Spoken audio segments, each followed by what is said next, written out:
Well, good morning, Who's. I'm delighted to have this opportunity and this privilege to share some ideas with you this morning. Do you realize that there are only 24 more shopping days until Christmas? How did it get to be almost December so fast? Our lives are so full these days, and it seems things are speeding up all the time. I've got a squeaky book here.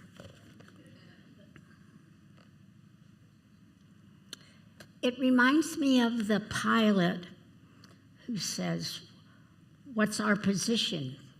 And the navigator says, "I've got good news and bad news." And the pilot said, "Well, what's the bad news?" The navigator said, "We're off course and hopelessly lost."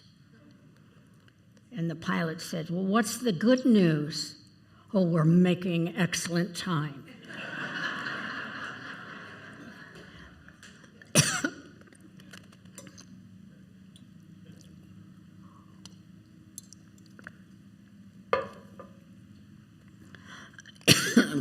Excuse me.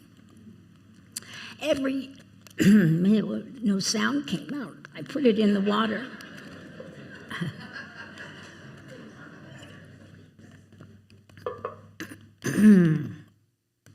Every year, I promise myself I will do things differently. Don't you? A man was riding a horse at top speed through the streets of his village, and a friend saw him and yelled out, "Where are you going?" And the man yelled back, "I don't know, ask the horse." For many of us, life seems like a speeded up treadmill or a horse race. We often complain we have too much on our plate, too many balls in the air, too little time.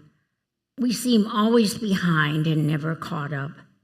We can get a lump in our stomachs when others announce that they already have their tree and house decorated, their shopping completed, their gifts wrapped and shipped, the Christmas cards mailed, and the cookies made. We keep planners, make to-do lists, check beepers, check email, check voicemail, work feverishly to clear out the baskets and tickler files. And each day we hit the ground running, maintaining a frantic pace, catch a few hours of fitful sleep, and start the rat race all over again. Excuse me.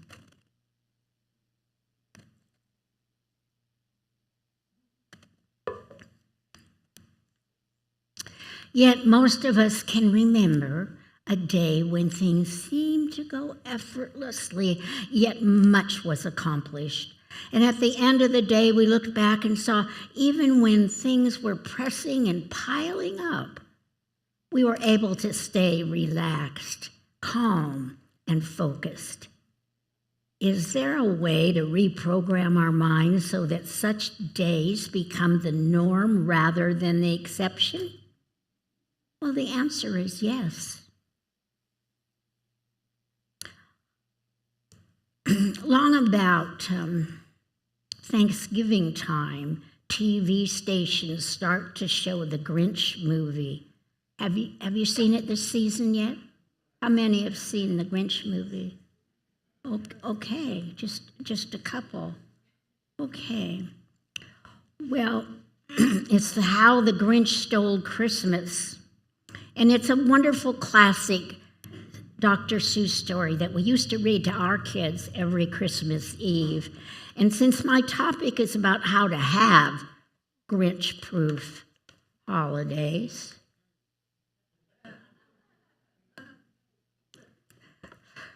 I would like us to hear the story again, if I can get my voice back. This is the book. Can you all see it? Well, I was going to go and read it page by page, but I decided it was going to take too long and I'll have to talk too fast. So I'm just going to read it to you. So settle down. Remember when you were 4. Every Who down in Whoville liked Christmas a lot, but the Grinch hated Christmas the whole Christmas season. Now, please don't ask why. No one quite knows the reason. It could be his head wasn't screwed on too tight. But I think that the likely reason at all may have been that his heart was 2 sizes too small. But whatever the reason, his heart or his shoes, he stood there on Christmas Eve hating the woos, staring down from his cave with a sour, grinchy frown and the warm-lighted windows below at their town, for he knew every Who down in Whoville beneath was busy now hanging a mistletoe wreath. And they hanging their stockings, he snarled with a sneer, tomorrow is Christmas, it's practically here. Then he growled with his Grinch fingers nervously strumming, I must find some way to stop Christmas from coming. For tomorrow he knew all the Who's, girl and boys, would wake bright and early and they'd rush for their toys. And then, oh, the noise. Oh, the noise, noise, noise, noise. That's one thing he hated, the noise, noise, noise. Then the Who's, young and old, would sit down to a feast, and they'd feast, and they'd feast, and they'd feast. And they'd feast. They would feast on Who pudding and rare Who roast beast, which was something the Grinch couldn't stand in the least. And then they do something he liked least of all. Every Who down in Whoville, the tall and the small, would stand close together with Christmas bells ringing. They'd stand hand in hand, and the Who's would start singing. They'd sing. And they'd sing, and they'd sing, sing, sing, sing. And the more the Grinch thought of this Who Christmas thing, I must stop this whole thing. Why, for 53 years, I've put up with it now. I must stop this Christmas from coming. But how? Then he got an idea, an awful idea. The Grinch got a wonderful, awful idea. I know just what to do, the Grinch laughed in his throat, and he made a quick Santa Claus hat and a coat. And he chuckled and clucked, what a great Grinchy trick. With his coat and his hat, I look just like St. Nick. All I need is a reindeer, the Grinch looked around. But since reindeers are scarce, there were none to be found. Did that stop the old Grinch? No, the Grinch simply said. If I can't find a reindeer, I will make one instead. So he called his dog Max, and he took some red thread, and he tied a big horn on the top of his head. Then he loaded some bags and some old empty sacks on a ramshackle sleigh, and he hitched up old Max. Then the Grinch said, "Giddy up," and the sleigh started down toward the homes where the Who's lay a snooze in their town.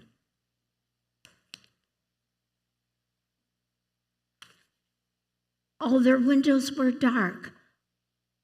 Quiet snow filled the air, and all the Who's were dreaming sweet dreams without care. Then he came to the first little house on the square.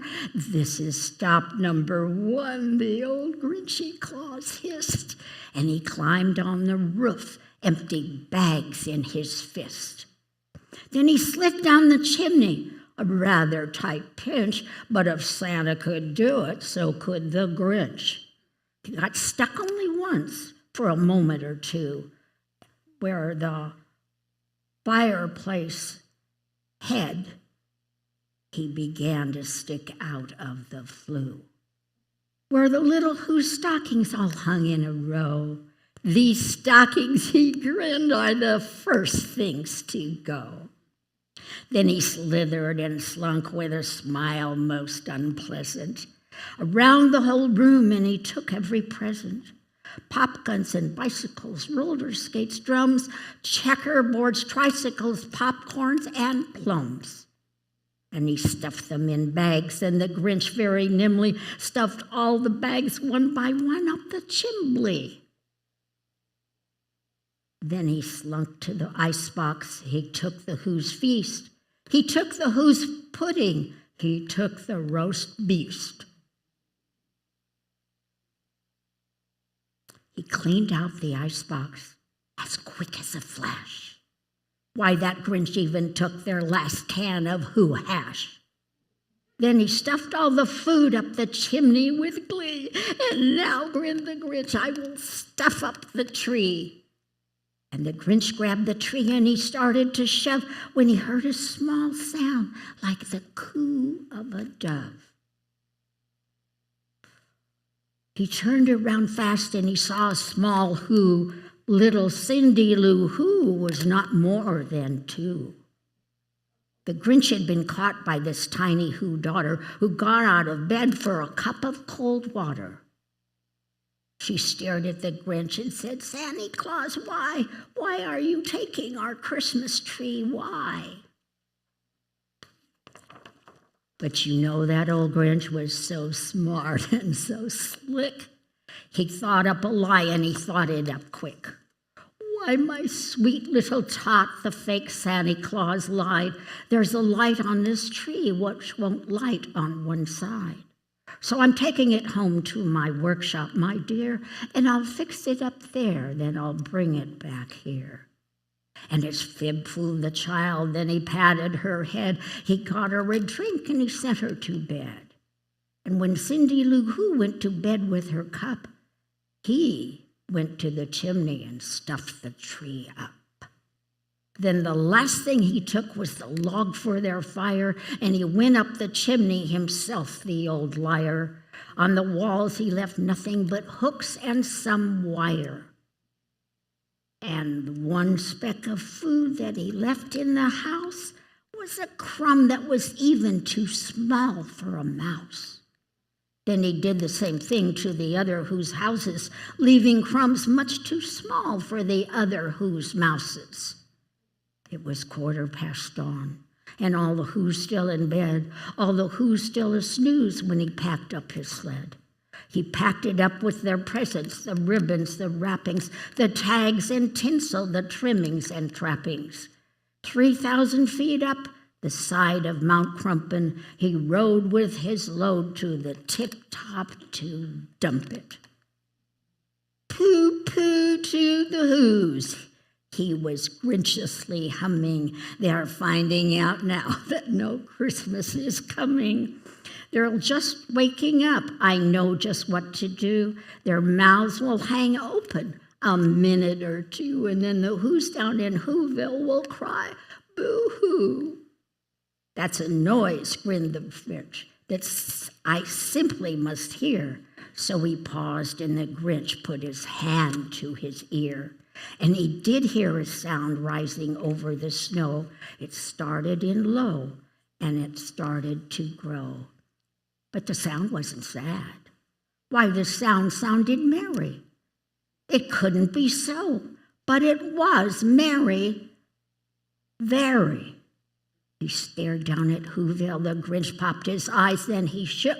What he saw was a shocking surprise. Every Who down in Whoville, the tall and the small, was singing without any presents at all. He hadn't stopped Christmas from coming. It came. Somehow or other, it came just the same. And the Grinch, with his Grinch feet ice cold in the snow, stood puzzling and puzzling. Well, how could it be so? It came without ribbons. It came without tags. It came without packages, boxes, or bags. And he puzzled 3 hours till his puzzle was sore. Maybe Christmas, he thought, doesn't come from a store. Maybe Christmas, perhaps, means a little bit more. And what happened then? Well, in Whoville they say that the Grinch's small heart grew 3 sizes that day. And the minute his heart didn't feel quite so tight, he whizzed with his load through the bright morning light. And he brought back the toys and the food for the feast, and he himself. And so the Grinch carved the roast beast. This is how the Grinch stole Christmas.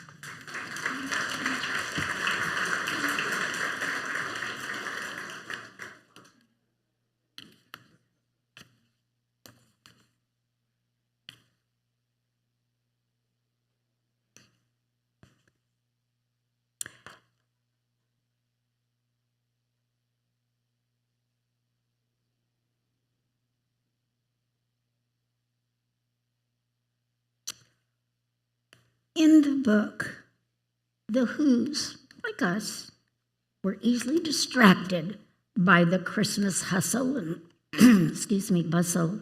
It's ironic that a fable attacking commercialism of Christmas should spawn cheese spreaders, electric mug warmers, waffle irons, shower radios, and even eggnog. I really love the holidays. I like the lights, the decorations and sparkle, the food and the festive parties and the fellowship and the gift giving. In all our doing and busyness, I wonder if we have forgotten the true reason we celebrate Christmas. My college roommate is a practicing Methodist whose 4-year-old granddaughter is being raised in the Jewish tradition. She asked her grandmother to explain Christmas. My friend Sally, it's really a big birthday party for a loving man who taught us good ways to live. Well, I think that's a wonderful answer. I mean, she could be a religious scientist. I particularly love the birthday party bit since I am born on Christmas Day, too. And the 25th has always been a big party for me. Of course, it's only been the past few years that I realized everyone didn't eat persimmon pudding on her birthday. The minister of a city church enjoyed a drink now and then, but his passion was for peach brandy. And one of his congregants would make him a bottle each Christmas. One year when the minister went to visit his friend, hoping for his usual Christmas present, he was not disappointed. But his friend told him he had to thank him for the peach brandy from the pulpit the next Sunday. In his haste to get the bottle, the minister hurriedly agreed and left. So the next Sunday, the minister suddenly remembered that he had to make a public announcement that he was being supplied alcohol from a member of the church. That morning, his friend sat in the church with a grin on his face, waiting to see the minister's embarrassment. The minister climbed into the pulpit and said, "Before we begin, I have an announcement. I would very much like to thank my friend,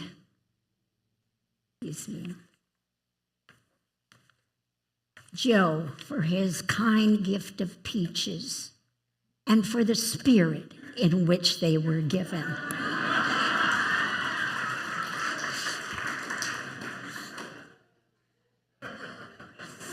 We too can learn to shift our perceptions to change our lives. We know that divine principle teaches that it's done unto us as we believe. Our thoughts create our experiences. How would we like to design our perfect holiday season? How would we embody the meaning of peace, love, goodwill towards others?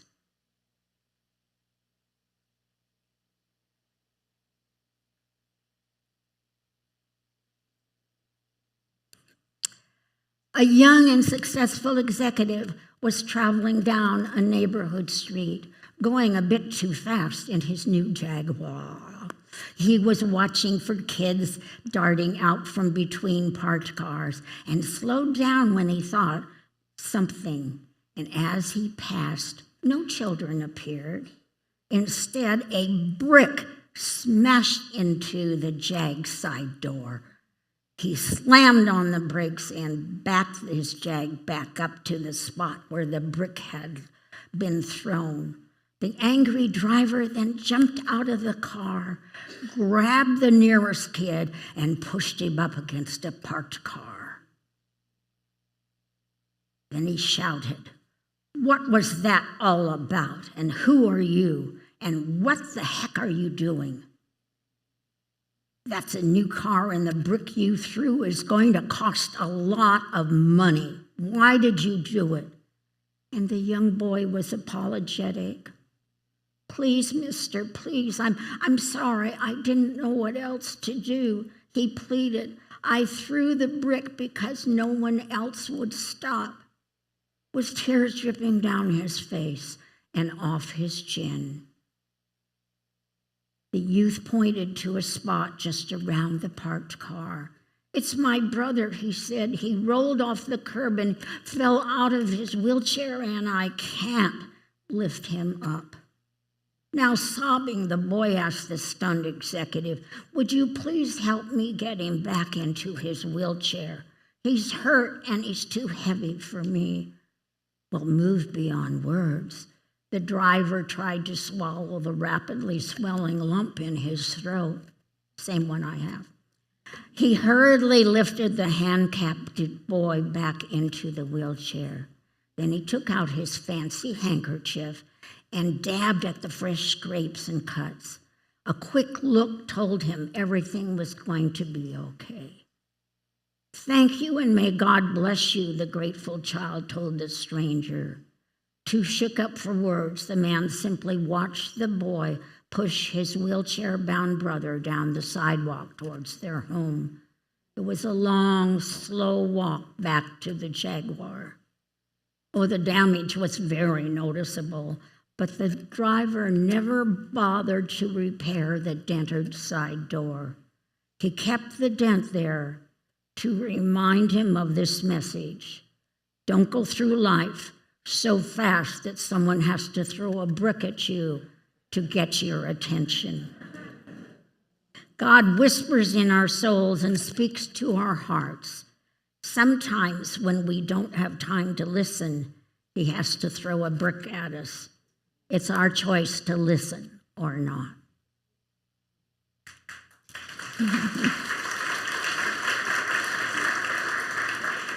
It's not what happens to us that's so important as the way we see it, and the choice is ours. We can see each new issue with a fresh perspective and a positive attitude. For most of us, it's easy to forget that we have inner peace already in time. All we have to do is discover or uncover the external conditions that keep us from experiencing it. The challenge, moment by moment, is consistently demonstrate the marvelous ability to remain calm, loving, and peaceful, even in the face of chaos. Sometimes even little things can disturb our peace. As I was working on this morning's talk this week, I became aware that the word serene didn't quite describe my thinking. I was preparing our home for house guests, shopping and planning the Thanksgiving dinner, planting my annual flowers, doing prayer work for an extremely ill friend, sneaking in some shopping and juggling the household and errand chores simultaneously. Guilty of multitasking. I definitely need to hear today's message. Perhaps the greatest gift of the universe has given us is the freedom to choose what thoughts we put into our minds. This means that every second of every day we can choose peace rather than conflict, regardless of the chaos around us. To minds used to only one way of looking and one response, this can seem an impossible task. But the beautiful truth is that the only choice we are actually making is between happiness and misery. Once we understand that, our desire to consistently choose peace becomes instinctive. To have spiritual peace, we must make a new beginning in our daily world from the inside out. You hear this every week. Our answers aren't out in the objective world. Everything works from the inside out, from the cause to the effect, from the thought to the thing. We can be still, calm, in the middle of the storm. Peace of mind as our single goal is the most potent motivating force we can have. Instead of having a single goal, we're all tempted to try to juggle multiple goals. Juggling can only serve to deflect our focus and increase our conflict. We can achieve consistency in keeping this single goal in mind by reminding ourselves of the singleness of purpose that we would have if we suddenly found ourselves drowning in the ocean. We would, in that situation, put all our attention into the single goal of staying afloat and breathing for survival. Well, how are we going to keep the Grinch of frustration, fatigue, worry, loneliness, time pressure, financial limitation, and stress from stealing our Christmas? Here are some ideas to help us find inner peace. It's a new way to look at the acronym Grinch, Grinch. G stands for gratitude. Oh, good. Think of what you have instead of what you want. I'll be happy when this desire is fulfilled. Give thanks in all things that you have and that you don't have, to shift your consciousness to a place of greater receptivity to what is possible. Count your blessings. You can't be depressed and grateful at the same time. The worst moment for an atheist is when he's really thankful and there's nobody to thank. Remember, what you praise comes into your life for good, and what you criticize stays in your life at the level of criticism. Count to 10 when you feel yourself getting angry. It's like a mini meditation. Take long, deep inhalations and say every number to yourself, one at a time. A friend sent me this reminder. The man whispered, "God, speak to me," and a meadowlark sang. But the man didn't hear. So the man yelled, "God, speak to me," and the thunder rolled across the sky. But the man didn't listen. The man looked around and said, "God, let me see you," and a star shined brightly. But the man did not notice. And the man shouted, "God, show me a miracle." And a life was born. But the man did not know. So the man cried out in despair, "Touch me, God, and let me know you are here." Whereupon God reached out and touched the man. But the man brushed the butterfly away and walked on. Don't miss out on a blessing because it isn't packaged the way you expect.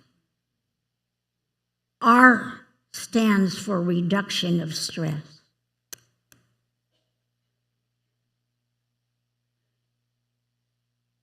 I can't see back of me, you know. Oh, thank you. Thank you. Okay. In its basic form, stress is your response to change. It's not what happens to you, but rather how you react physically and emotionally to the pressures of everyday life. It's neither good nor bad. The most important thing is to change your outlook. If you want to be emotionally strong to thrive on stress, you might want to try these suggestions. Organize.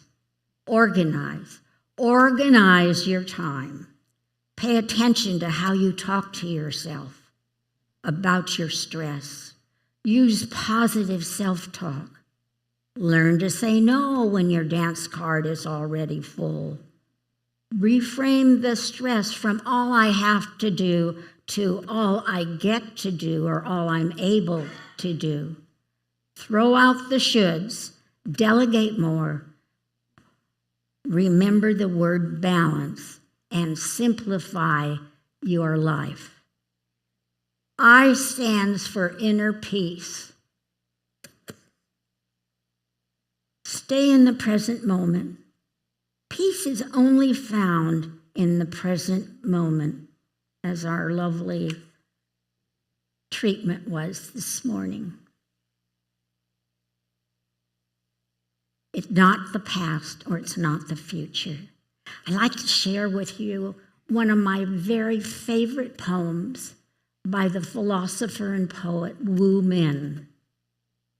10,000 flowers in spring, the moon in autumn, a cool breeze in summer, snow in winter. If your mind isn't clouded by unnecessary things, this is the best season of your life.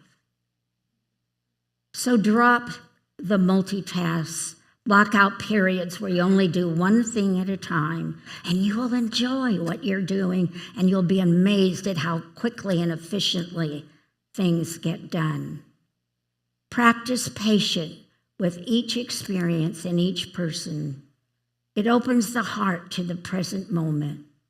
It adds dimension of ease and acceptance to life and helps us see the innocence of others, like our small children and grandchildren. See each minute as a gift.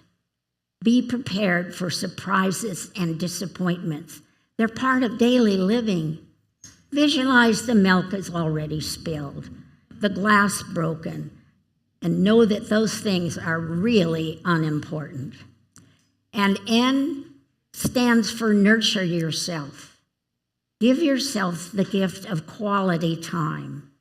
Slow down and take a time out. Exercise and get rest. Savor your favorite Christmas goodie.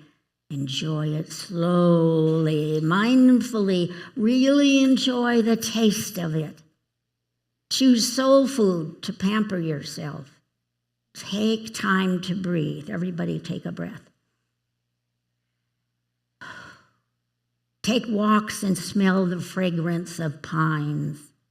Enjoy the Christmas lights. Watch the flames flicker in the fireplace and put on some music and be in the moment. Pamper yourself, whether it's a massage, reading a good book, or treating yourself to those things that have special meaning to you. C stands for choose your values and live them. Decide what's important and do that. Use your surrender power and let God direct you into the flow. Let things happen rather than try to make things happen. and those who face constantly overlapping changes each day are like kayakers in the white water. Rather than attempting to halt or control change, the boater's attention is on the moment, instantly alert for ways to manipulate her craft to leverage the changes that unfold moment by moment down the stream. She's not happy or unhappy, surprised or disappointed at each unforeseen turn of events. Instead, she delights in the challenge of adapting to the swiftly changing current and enjoys the ride. Remember, your goals are what you want to experience. And when you give up control and begin to cooperate with change, you gain that back, that power of calmness and attention, which you had on those miracle days when so much was done and all was easy. And H stands for holiday spirit. This is the essence of Christmas. It is unconditional love. It is a season to celebrate love and joy and remember our spiritual truth. Volunteer the gift of you. Ernest Holmes, our founder, writes in The Giving of the Self to Life, Christmas is for remembrance. The love manifested through our gifts to each other typifies the offering of life, the givingness of spirit to its creation.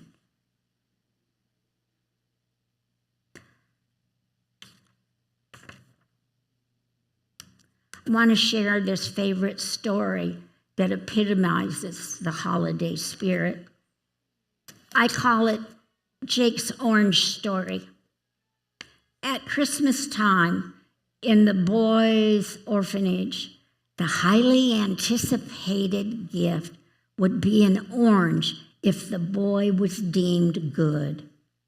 The day before Christmas, little Jake got into a pushing match with an older boy who taunted him, and the director announced that Jake would not receive an orange this year.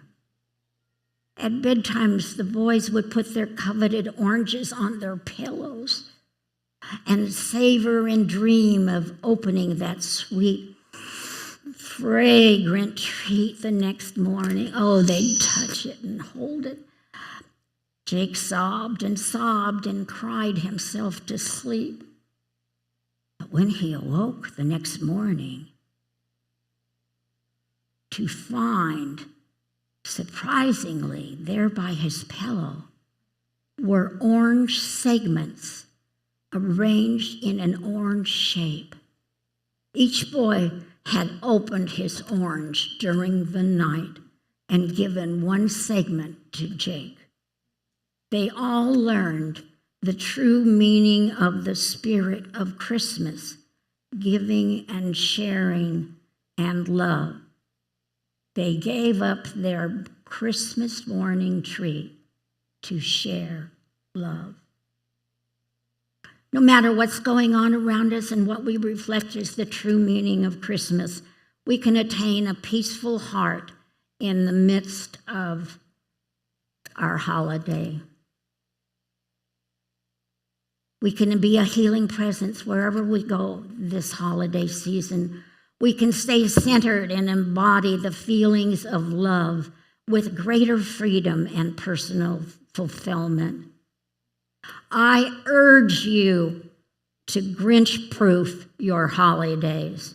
Remember, you also are a special who, and I want you to expand your heart 2 sizes. Ignore commercialism. Embrace a new way of co-creating the holidays. And let joy and love fill you to overflowing. You can live every day as though it were Christmas. It's only a thought away. I wish you abundant holiday blessings. Thank you for being here. I love you and God loves you. Namaste.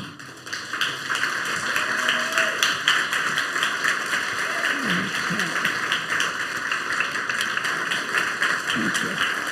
Thank you, Reverend Patty.